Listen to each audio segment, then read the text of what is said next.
Hey guys, welcome back to Gardens and Grace. For those of you that don't know me yet, my name is Tasha. And today I'm just out working in the garden doing the chores that we do to maintain the garden throughout the growing season. One of the things I need to do is pull out my cabbage. Now, if you guys have seen any of my other videos, you know that I had a terrible time with cabbage this year, which is typical. I know every spring when I plant cabbage, I'm not gonna have a very good harvest because it just doesn't grow well here in the spring. I do much better with a fall planting of cabbage, but every year I still try. You think I'd learn by now. Anyway, so today I've allowed this cabbage to kind of stay in this space much longer than it should have. I'm gonna be pulling that cabbage out today. I'm gonna be amending the soil. I already have some melons growing in this space. I'm gonna add some more melon seeds to this space. I have another bed that's next to the cabbage bed that has some broccoli. I've also pulled that out, and I'm gonna be adding in that bed. I have some melons already growing. There are not very many in that space. So I have a little bit of space over there. So I'm gonna add in some of the zucchinis that I have seed started and ready to be transplanted into the garden. I've had a huge problem with squash vine borers this year.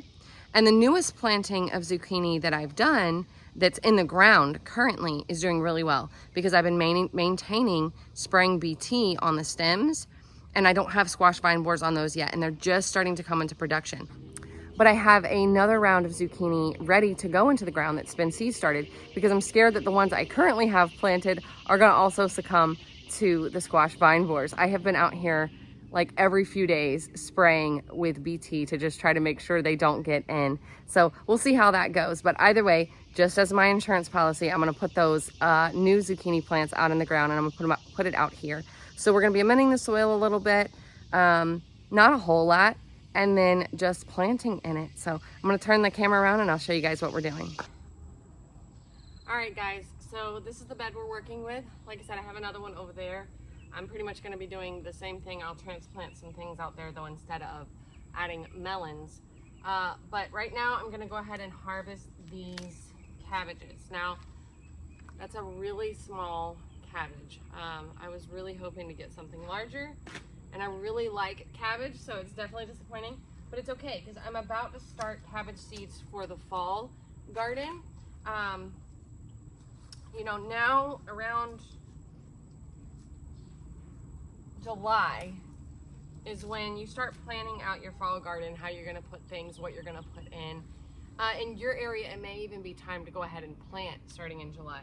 In my area, because I know my first frost date is around mid-November, I will wait until the end of July or maybe beginning of August before I really start planting out my cool weather crops. And for the most part, a lot of those will be mature before the first frost date. Some things that are reaching maturity into the frost date, like a cabbage, can handle a light frost. So I typically will allow those to reach maturity right into that frost date, and even beyond. I can actually grow cabbage in my area well probably into December, maybe even longer, with a light frost protection in my area. So that's something that I'm going to be doing a lot more of this year is growing throughout the winter as well, so that I can maintain eating seasonally and keep my garden being productive throughout the whole year versus just summer and fall. Now, I do a lot less work in the winter. I will show you guys that. Follow me, and we'll do a lot less work in our winter garden. I'll show you what that looks like. But we do grow. Fun fact, when you're growing in the cooler time of year, a lot of times it does take a little bit longer for plants to reach maturity because it is colder outside. So that's something to keep in mind.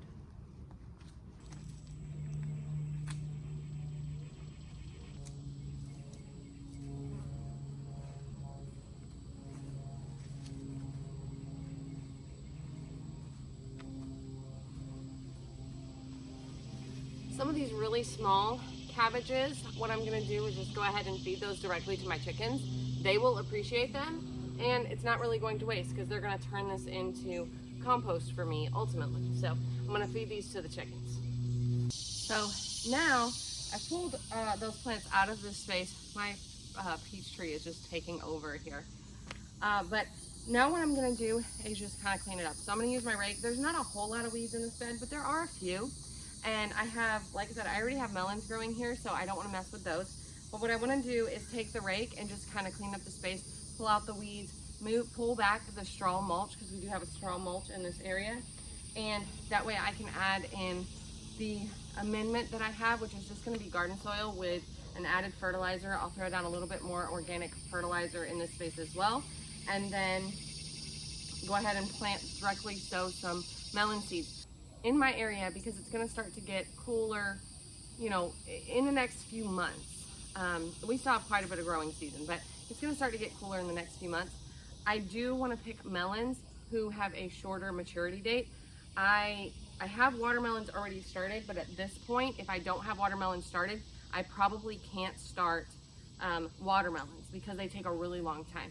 So I'm looking for varieties that are less than 90 days to start in this space, just because I know 90 days we're definitely going to be into that cooler weather, and I want to have time to harvest my melons. So I'm looking for shorter varieties when I plant in this space, because it's the middle of July in my area. Most people would have started all of their melons already by now. Unfortunately, I am late to the game, and I will just be honest, I have gotten a little lazy over the last few weeks with the heat. It's just been so hot. It's been hard to be motivated. And I have been out here quite a bit, but I just haven't got everything done that I want to get done. I've been working kind of in the morning time or in the evening time. I also work, so my job has been taking up a lot of my time lately. And, you know, sometimes that's just the nature of life, right? We don't always have the time that we want to do the things that we want to do. That's okay. I'm still gonna get a lot of melons out of this space. Hopefully, I'll get a lot of melons out of this space.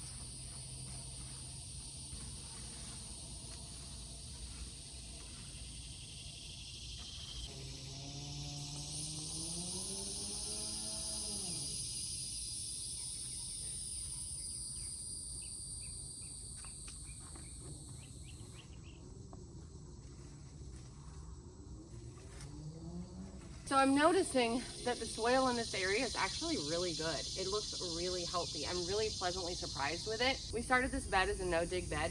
We built less than 2 years ago. And I started with cardboard on the bottom, then I laid down a layer of wood chips, and then I laid down some cheap topsoil, like nothing fancy, right? Cheap garden topsoil that you get at the big box store. And then on top of that, I laid down compost. But as and then I've, you know, added kind of amendments as I go, and I've added like compost into the planting hole a lot of times when I put plants in, just so that we build the soil over time. But what I'm noticing is the wood chips have started to break down, the cardboard has started to break down, and as I go, this is actually dug, this has settled quite a bit. This was much, much higher. But as I'm looking at the soil, it's really rich. There's a lot of humus, a lot of organic matter in the soil.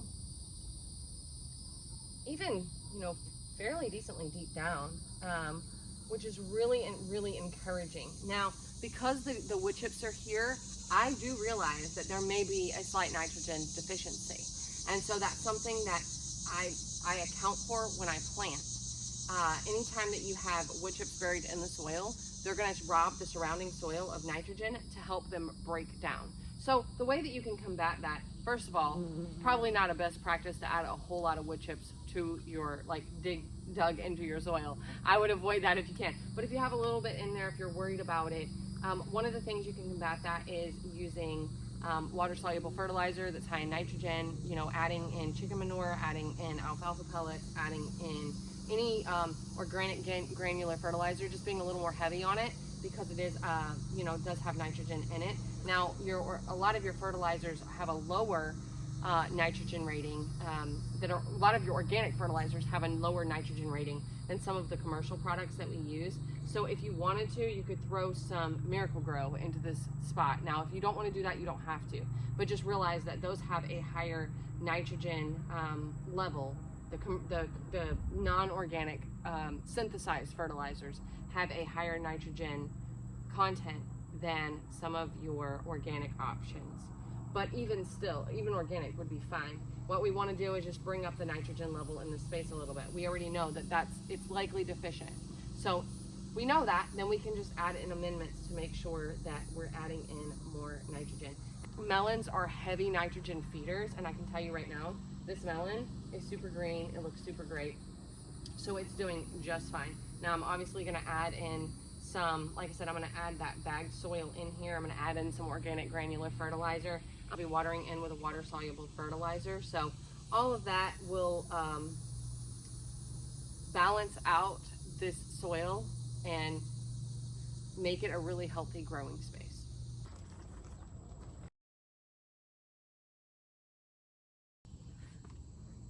So I just kind of added the soil into the space. I'll use the back side of the rake to level it out and move it around where I want it to be. And like I said before, I've pulled this mulch back. You'll see the straw is over here in the corner. We'll just kind of keep that pulled back until we plant our melon seeds and they begin to germinate. Then we'll pull the straw back and I'll add another layer of mulch over it just to keep this space very moist. When it comes to growing melons, they like well fertilized soil, okay? And they like a lot of water. So melons will thrive in the heat, but they need a lot of water. So one of the best things you can do is add a ton of mulch to that growing space, because like I said, they're growing in the heat. Melons like to grow in the heat. Well, when it's really hot outside, your soil has a tendency to dry out. So by adding a thick layer of mulch, we keep that moisture in, we have to water less, and we produce better tasting melons. If you've ever had a melon that's like, you bite into it and like, it's kind of bitter or sour, a lot of times it's because it didn't have enough water. And you'll know, watermelons are mostly water. When you bite into them, they're incredibly juicy. It's because it's mostly water. So we wanna make sure that these get a lot of water. We're gonna do a consistent watering throughout the season. We're gonna keep the area mulched, and we're gonna make sure they're heavily fertilized.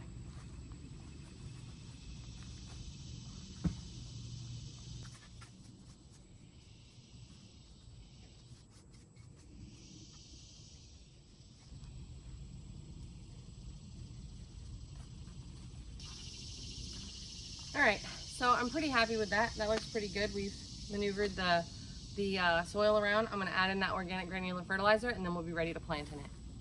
All right, so I got my organic granular fertilizer and I got my seed packets. I'm gonna be planting a crimson sweet watermelon, which is 85 days to maturity, a Desto cantaloupe, which is one of my favorites, and that one's 85 days to maturity, and a Hale's Best jumbo cantaloupe, which is also 80 to 85 days to maturity.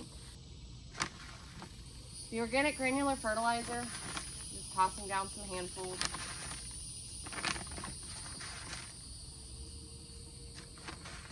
I really love this Job's organic granular fertilizer. It's kind of what I'm using right now. And I've been finding it on sale. Quick tip, it's best if you can find your fertilizer during the off season, so like September, October, that stuff's getting really marked down in your big box stores. You know, even into the winter sometimes, if they still have anything left on the shelf, they're marking it down, and you'll get a good deal on your fertilizer if you buy it in the fall.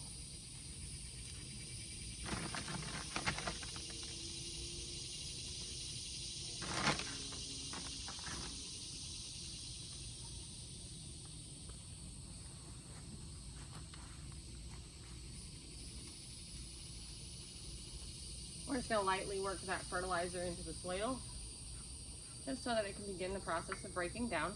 Any type of granular fertilizer is going to take time to break down.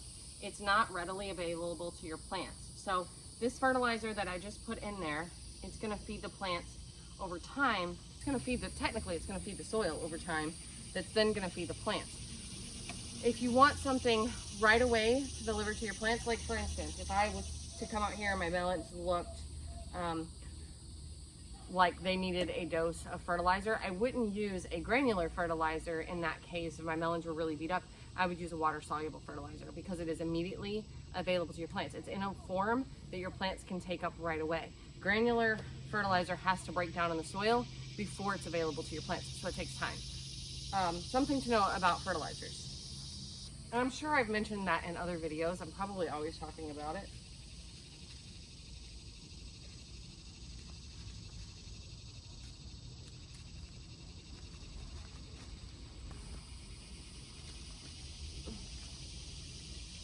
So I'm gonna try to plant something underneath this peach tree. As you can tell, it's kind of in the way. Next year, I will actually be moving this bed. As much as I love this soil, I'm gonna be doing something different with this space. I'll show you guys what I'm doing, but, oh no, I got my seeds. Okay. I'll show you guys what I'm doing next season. I'm gonna be resetting it here pretty soon, but I'm gonna actually be resetting the whole backyard, and we're gonna be growing a little differently. There's some things I wanna experiment with. There's some things I want to try. So we're gonna see how it goes. Cantaloupes need, any type of melons need a lot of space to grow, but they kind of vine out. So while I don't want to plant them too close together, this is an in-ground garden, and I'm just going to allow them to do their natural growth. I'm not going to trellis them. I'm just going to kind of allow them to go along the ground.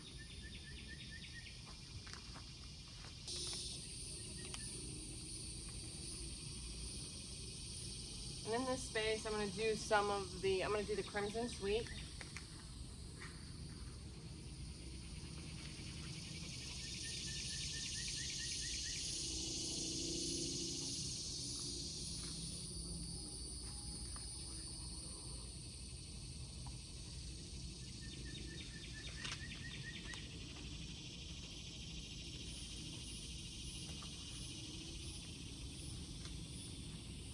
You'll notice I have a tomato growing here. It's a bush variety tomato. It was growing in a transplant cell, and I needed to put it somewhere, and I put it here. And I think it'll do fine because it's about to come into production, and as the vines begin to ramble, it'll probably start getting pulled out just as the melons get up and going really well. To be honest, I'm probably not doing as well with spacing in this space as I probably should. I didn't, measure things out real well or make sure these were 3 feet apart. But I'm just gonna kind of let them go. I often do that. So, unfortunately, I'm a lazy gardener. And I will tell you that spacing is incredibly important. And something like this, oh, it's actually set, yeah, within 1 to 3 feet. So plant spacing is important. With the Crimson Sweet, it says 5 to 6 feet.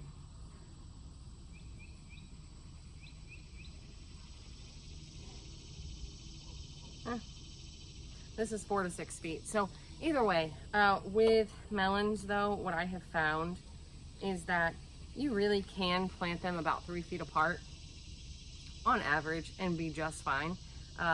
So especially if they're rambling, if they're allowed to ramble. Now, if you trellis them, you might be able to get away with planting them closer together, but I don't trellis them.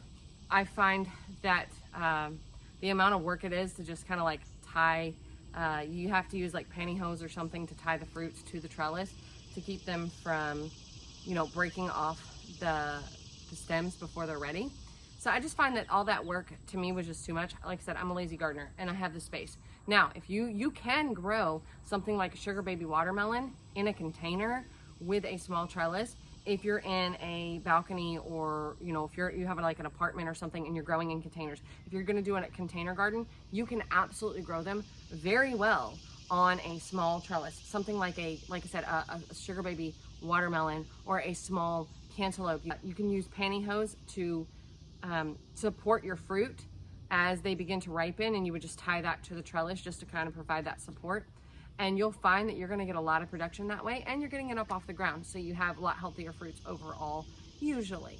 But I'm too lazy for all of that, y'all. I'm basically gonna go do the same setup in the next garden bed, and the only difference is instead of planting out these melons, I'm gonna be planting out my zucchini. I've shown you guys how to do that in other videos, so I won't bore you with that again today. But thank you guys so much for hanging out in my garden with me today. Thank you so much for planting melons with me and talking a little bit about how melons grow, and even talking a little bit about our fall garden season and what that's gonna look like. So stay tuned for all the things. Let me know in the comments down below. You guys got watermelons growing or cantaloupe growing? What's your favorite melon? Thank you guys so much for hanging out in my garden with me today. May your garden be filled with grace, and may you be abundantly blessed. We'll see you next time. Bye.